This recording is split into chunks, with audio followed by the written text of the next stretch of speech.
आज हम यहाँ पर पुलिस अधीक्षक कार्यालय में आके माननीय एडिशनल एसपी संदीप दावी साहब से मिले और उनको ये बताया कि जो कल फैजपुर पुलिस स्टेशन में एफआईआर नंबर 115/26 दाखिल हुई है और उसकी वजह से मुस्लिम समाज में एक घबराहट पैदा हुई है कि 2 गाड़ियों में भैंसें जा रही थी और वो भैंसों को रोका गया और उन पर गुना दाखिल किया गया।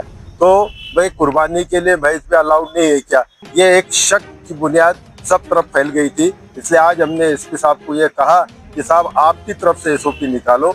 वो जो एफआईआर दाखिल हुई थी वो ये बेस पे हुई कि एक छोटी सी बोलेरो में 8-8 और 7-7 भैंसें थी जो कि कायदे के हिसाब से गलत है।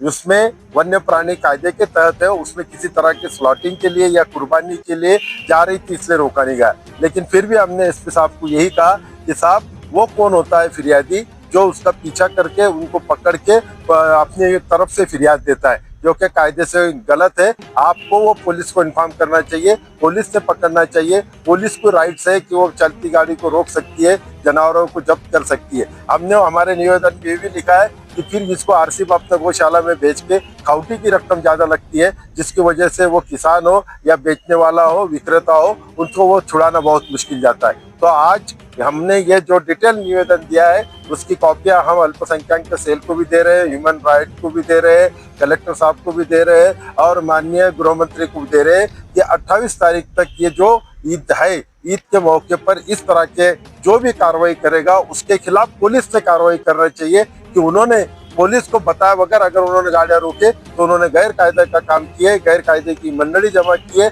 उन्होंने वो बेस पे उन पे गुना दाखिल होना चाहिए। ये हमने आज डिमांड किए। संदीप दावी साहब ने बहुत अच्छे तरह से कहा कि भैंसों पे कुर्बानी की कोई पाबंदी का सवाल ही नहीं उठता, उस पर सिर्फ ज्यादा कम जगहों में ज्यादा जानवर लेके जाने का हमने एफआईआर नोंदी है। इससे आपको मैं इसके तहत कह रहा हूँ कि सब भाइयों और बहनों कि अपना त्योहार आराम से मनाओ। गौवंश के कत्ल हमको करनी की नहीं, कुर्बानी हमको करनी की नहीं, लेकिन जो शरीयत में बकरी, पाड़ा, भैंस, ऊंट ये जो जानवर दिए आप उसकी कर सकते हैं, जिसकी महाराष्ट्र राज्य में कहीं बंदी नहीं। शुक्रिया। फारूक शेख, एकता संगठन, जलगांव।